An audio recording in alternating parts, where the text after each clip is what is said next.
Purple Prose, Chapter 1. Will pushed his empty plate away and leaned back in his chair, feeling that delightfully uncomfortable sensation that comes when you eat just a little too much of something really delicious.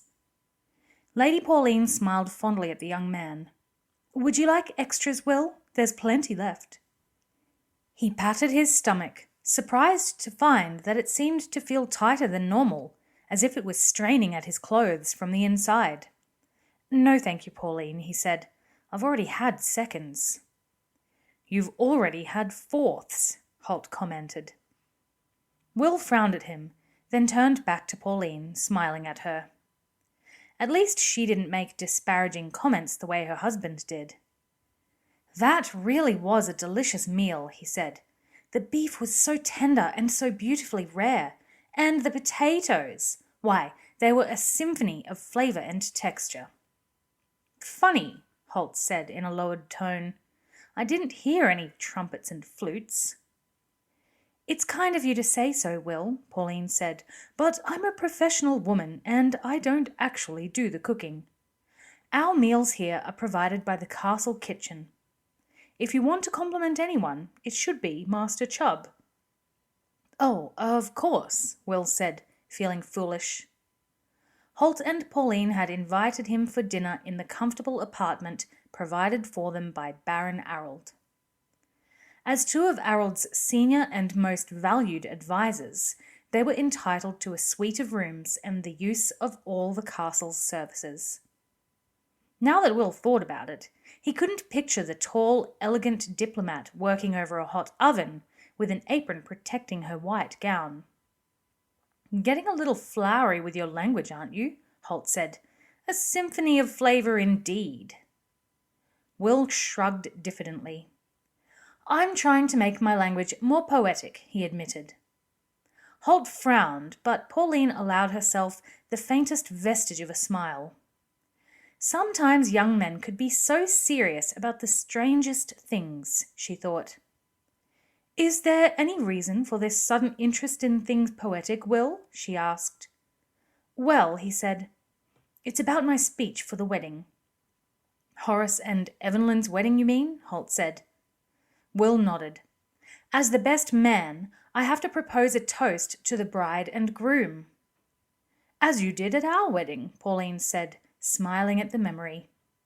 "Exactly, and I want it to be special, because they're both such good friends of mine." "The speech you made at our wedding was definitely special," Holt said.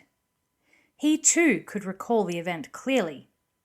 He had been impressed and touched by Will's simple affirmation of love and affection for them both. The fact that he mentioned it now was clear proof of that. Holt had spent his life concealing his feelings from the world at large. He rarely allowed his emotional side, which he called his mawkish side, to show. "I've been working on the speech," Will said. His hand went unconsciously towards an inner pocket in his jacket. "I wonder if you'd mind having a listen to what I've got so far." He left the question hanging, looking from Pauline to Holt and then back again. "How could we refuse?" Pauline asked. So young and so serious, she thought to herself. Holt glanced quickly at her. Too late he had tried to signal her to find a graceful way of refusing to listen to the speech. She was a diplomat after all, he thought. Graceful refusals were her daily stock in trade. He sighed softly. Will was already smoothing out several sheets of paper from his pocket. He looked up at them to see if they were ready. Pauline leaned forward in her seat and nodded encouragingly. Holt raised his eyes to the ceiling. Will took that as a signal to proceed. He cleared his throat several times, smoothed the paper a few more times, and frowned as he read ahead, committing the first few lines to memory. "You'll understand," he said, "this is just a first draft. It's by no means the final wording that I'll be using on the day. I'll probably go through it and change it here and there. I mean, I'll definitely go through it, and when I do, I'll probably change it here and there. "Of course," Pauline said, and gestured for him to proceed. He cleared his throat again. "Getting a cold?" Holt asked innocently, then winced as Pauline kicked him under the table. Even wearing light evening slippers, she packed a wallop, he thought, leaning down to rub his calf muscle. Will looked up from his speech, his cheeks flushing. "No," he said. "Why do you ask?" "Ignore him, Will dear," Pauline said. There was an underlying steely note in her voice that Will didn't notice. Holt did, however. He had known this woman for many years and decided that silence would be his best option for the next few minutes. "Very well," Will said. He cleared his throat again. Finally, he began. "It is with the greatest fulsomeness of heart that I—" "Whoa, whoa, whoa. Bring the ship back to the shore there. It is with the greatest whatsomeness of what?" Holt asked incredulously, his plan to remain silent suddenly forgotten. Will looked up at him, flustered. "Fulsomeness of heart," he repeated. Then he checked the text in front of him once more. "Yes, that's right, fulsomeness of heart." "And what on earth does fulsomeness of heart mean?" Holt asked. He glanced at his wife and noticed that she was concealing a smile. Will made an uncertain gesture with his right hand. "Well, it means, a lot of fulsomeness in the heart." Holt continued to stare at him, uncomprehending. He shook his head, so Will tried again. Now he was more than flushed, Pauline noticed. His cheeks were aflame. "It means I'm happy. Very happy," Will said eventually.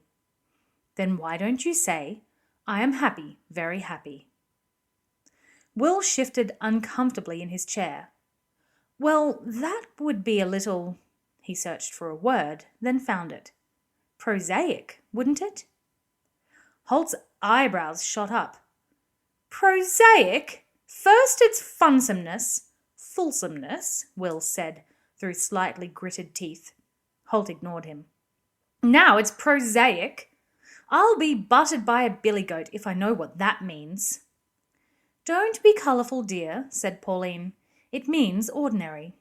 "Oh, so I'm ordinary, am I?" Holt challenged Will. "And when did it become a crime to use words that people could understand?" "I said before, I'm trying to make this speech memorable," Will said. Holt slumped back into his seat. "It'll be memorable, all right," he muttered. "For years people will say, 'Remember that speech Will gave that nobody could understand?'" Then he waved a hand for Will to continue. "Let's hear some more of it." Will shuffled his sheets of paper and began over again. "It is with the greatest fulsomeness of heart—" "Heard that already." "Holt," Pauline said warningly. "That I stand in your illustrious presences on this most auspicious of felicitous occasions to render praise and adulation to two of the most revered and cherished companions of my youthful years." "Good grief," Holt muttered, earning himself another sharp kick in the calf. "It would be contumelious of me not to recognise the—" "No, no, no," Holt said, waving his arms in front of his body. "That's enough, no more." "Is there a problem?" Will asked haughtily. Holt rolled his eyes. "Yes, there's a problem. You sound as if you swallowed a dictionary, then threw it up." "Don't be coarse, Holt," Pauline said, and the grey-bearded ranger subsided, muttering to himself. Will appealed to Pauline. "What do you think of it, Pauline? You're good with words." Pauline hesitated. She loved this young man as if he were her own son, and she would never willingly hurt his feelings. But she couldn't let him continue with this overblown nonsense. "Don't you think the language might be a little florid?" she asked tentatively. Holt snorted, looking away out the window. "Florid? It's positively purple in the face," he said. It sounds like something Baron Arald would say. Will looked at him, a stricken expression on his face. Oh, surely it's not as bad as all that. Holt merely turned to him, raised an eyebrow, then looked away again. Will, you spoke so beautifully at our wedding. Just do the same again, Pauline told him. But he shook his head. Everybody says that, but the thing was, nobody was expecting much from me then. Everybody will be expecting so much more this time. Besides, this is a royal wedding, so the speech will be recorded in the annals. It has to be special. Gorlog save us, Holt said. Pauline turned to him curiously. Who exactly is Gorlog, dear? She asked. He's a northern god. I borrowed him from the Scandians. He's very useful if you want to blaspheme without offending people. Other than Scandians, she suggested, but he shook his head, grinning. No, they don't mind. They don't like him very much. Pauline nodded, filing that piece of information away, then turned back to Will. I have a suspicion that you might be trying too hard, Will, she said. She pointed to the sheets of paper on the table before him. Why don't you take another look at it and simplify it a little? Will pursed his lips doubtfully. He could ignore Holt's criticism, he thought. Holt had no sense of poetry in him. But Pauline was a different matter. Still, he had spent hours labouring over these words, and he was reluctant to abandon them. I'll think about it, he said finally. Holt snorted yet again. He seemed to be doing a lot of that this evening. Just ignore him, Pauline said to Will. You know what he's like. Yes, Holt said. I'm sorry I've been so contumacious. It's contumelious, Will told him. Holt smiled a wolfish smile. Yes, that too. Pauline patted Will's hand gently. As I say, just ignore him. I'll speak to him later, she added ominously. Will glanced in his old mentor's direction and saw something that surprised him. Something he had never seen before. The smile was gone. Holt was afraid.